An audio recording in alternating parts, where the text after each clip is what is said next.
नमस्ते, जय हिंद। ये है द आवारा मुसाफिर show clips.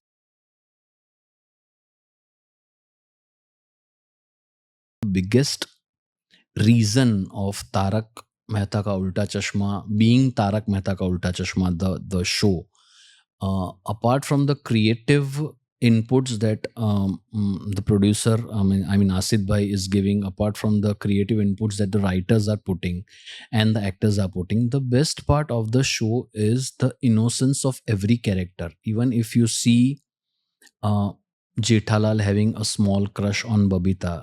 But then he, while performing, Dilip Bhai, while performing, he knows the line. He will never cross that line, because in a way, Jethalal is वो एक समाज का ही दर्पण है कि हर एक सोसाइटी में या हर एक ह्यूमन बीइंग, हर एक मेल जो होता है, 5 में से 4 मेल ऐसे हमें मिलेंगे जो राइट। बाजू में से अगर कोई खूबसूरत स्त्री जा रही है तो गंदी नज़र से नहीं, लेकिन एक बार देख लेंगे हुँ। उसे, लेकिन वो भी इनोसेंटली और बहुत ही जेन्युइनली उस क्रश को वो अप्रोच करता है। देयर इज आपको वो डबल मीनिंग या हुँ। गंदगी ऐसा कुछ नहीं लगेगा उसमें।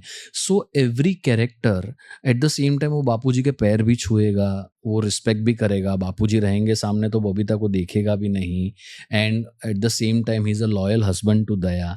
सो ये सारी जो बातें हैं, जो समाज की बातें हैं, वो आई थिंक प्रॉपरली पोर्ट्रे हो पाई है हर एक कैरेक्टर से। So the relatability to every character in every houses has become so connected right. That it has become a part that 8:30 से 9 खाना खाने के टाइम पे हमें तारक मेहता वॉच हाँ। करना है, और उसमें से 2 चीज़ें सीखनी है। और connectivity has been very nice with every character and the innocence of every hmm. Character. I think that is the main reason why show has been such a big hit, right. apart from the creativity that correct. there is there. But आप कभी देखते हो repeat telecast खुद? हाँ, मैं देखता हूँ। मेरे घर पे मेरे बच्चे वही देखते हैं। ओके।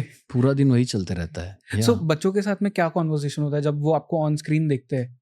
नहीं यार, देखो मेरे घर पे तो ऐसा कुछ नहीं है। The moment I am into the house I am Tanmay, हुँ। वो कभी बहरहाल ऐसा होता है कि कोई ऐसा कोई सीन अच्छा हुँ।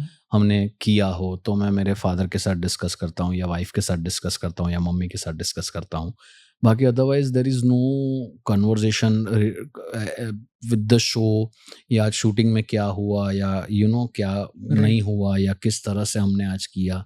वो सीधा टेलीकास्ट वो देखते हैं तब उन्हें पता चलता है। हुँ। But what has been the funniest moment आपके लिए, मतलब ऑन स्क्रिप्ट में बोल रहा हूँ, जो ऑन कैमरा जो चीज़ें होती है, उसमें सबसे फनीएस्ट आपके लिए कौन-सा सीन था अब तक बाघा का? देयर आर मैनी मैनी क्योंकि मेरे मैनी। लिए तो एक था जो बहुत अर्ली ऑन था, वो जो पेंट वाला एक हुआ था। हाँ, जब ये बाघा हाँ, इंट्रोड्यूस हुआ था। हाँ, इट वाज़ वेरी न्यू। या तो उस टाइम पे वो जेठालाल के शॉप में पेंट के डब्बे आ जाते हैं एंड वो हाँ, उस बाघा को हाँ, बोलता है कि इसे बिल्डिंग में छोड़ के आना है। हाँ, आई हाँ, स्टिल हाँ। रिमेंबर वो दिलीप जोशी सर आपको कहते हैं कि मतलब जेठालाल आपसे कहते हैं कि आत्माराम तुकाराम भिड़े को ये देखना आप इन उसे तीनों में से कि किसके यहाँ हाँ। छोड़ना है? इट वाज़ या। सो फनी, मतलब मुझे अभी तक याद है। I know. तो ऐसा आपके लिए कौन-सा सबसे फनीएस्ट सीन था? अम, मेरे लिए काफ़ी ऐसे तो थे, मतलब एक तो वही उसके बाद जब बाघा की री-एंट्री हुई विद दैट ऑनियन थिंग, हुँ। कांदा वाला, जो जेठालाल के दुकान के बाहर ही वो कांदे का लारी लगाता है, हुँ। एक वो वाला मेरे लिए वो स्टोरी अच्छी थी। फिर एक बावरी जब भी इंट्रोड्यूस हुई थी वो स्टोरी अच्छी थी। और एक अभी रिसेंटली हमने 3 साल पहले दमन में किया था, जहाँ हुँ। पे बाघा दारू पी लेता है और सीधा हो जाता है। जी। तो वो काफ़ी चैलेंजिंग था। चैलेंजिंग इन अ वे कि नॉट एज़ एन एक्टर और अ परफॉर्मर, लेकिन ये था कि लोग इसको कितना एक्सेप्ट करेंगे। ये हुँ। आसिफ भाई को भी था कि एक बंदा जो बैंड है वो दारू पीने के बाद सीधा हो जाता है, but that was hilarious and hmm. I really got huge positive response from all over the viewers. Right. So मेरे लिए बहुत तीनों स्टोरी, मतलब हुँ। काफ़ी ऐसे तो सीन्स काफ़ी है, काफ़ी स्टोरीज़ है, लेकिन करेक्ट। अभी जो याद आ रही है वो 3 ये बेस्ट थी तीनों। And what has been the most memorable day on the set? बहुत है, every day is a memorable day, there is no okay. Specific particular day, we go, we enjoy, we laugh and we do our job enjoying every bit of the scene, hmm. And then या but everything. कोई ऐसा एक moment होगा ना जिसको मतलब life long carry करोगे, मतलब to to till the end उस एक मोमेंट को तो साथ लेके जाओगे? यार जयेश, ये तो बहुत टफ क्वेश्चन है यार, because day in day out इतनी सारी मेमोरीज़ है कि मैं हुँ। कौन-सा। बट सर मुझे ये जानना है कि जब आप इतने सालों से एक रोल प्ले कर रहे हैं एंड इसमें तो बहुत सारे कैरेक्टर्स हैं जो इतने सालों से सेम रोल प्ले कर रहे हैं and everyone is very good at what they do, they are experts and जैसे आपने कहा कि कई सारे लोग तो थिएटर बैकग्राउंड से भी आते हैं, तो बहुत सालों का एक्टिंग एक्सपीरियंस है और शो को अब इतना अच्छे से मतलब कर लिया है, इतने सालों से कर लिया है कि कभी-कभी तो मुझे लगता है कि शायद आप लोगों को स्क्रिप्ट पढ़ने की ज़रूरत भी नहीं पड़ती होगी। जस्ट अगर आप वो कैरेक्टर में घुस गए और आपको अगर हुँ, आसिफ मोदी सर बोल दे कि ये चीज़ें करनी है, विदाउट स्क्रिप्ट भी हुँ, आपके वो डायलॉग्स आ ही जाएँगे अपने आप। हुँ।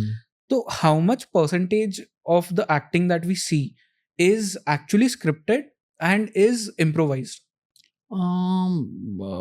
काफ़ी हद तक स्क्रिप्ट इटसेल्फ, क्योंकि क्या होता है ना, जब फर्स्ट ड्राफ्ट राइटर लिखता हुँ, है तो वो आसिफ भाई पूरा स्क्रूटिनाइज करते हैं, उस चीज़ राइट। को पूरा पढ़ते हैं, फिर उनको जो इनपुट्स लगता है वो देते हैं। हुँ, उसके बाद भी सेकंड ड्राफ्ट आने के बाद भी अगर he is not happy with the scene और द स्क्रिप्ट और the content, he will make the writer to write it again and again and again. Hmm, so finally वो डाइल्यूट होके जब आता है तब करीबन 90-95% तो बेस्ट ही होता है। जो 5% होता है हमारे एंड से इज़ इम्प्रोवाइज़ेशन के, कुछ राइट। करते-करते सूझा या लाइन बोलते-बोलते कुछ एक आध वर्ड इधर-उधर ये हुआ कि नहीं ये अच्छा लगेगा, ये यहाँ पे लोगों को और मज़ा आएगा। तो ऐसे इम्प्रोवाइज़ेशन होता है। So okay. Ultimately basically the script itself is so strong and nice hmm, कि उसमें as an actor to improvise efforts बहुत कम पड़ जाता है। ओके। बाकी जो होते-होते करते हैं वो हो जाता है। हुँ।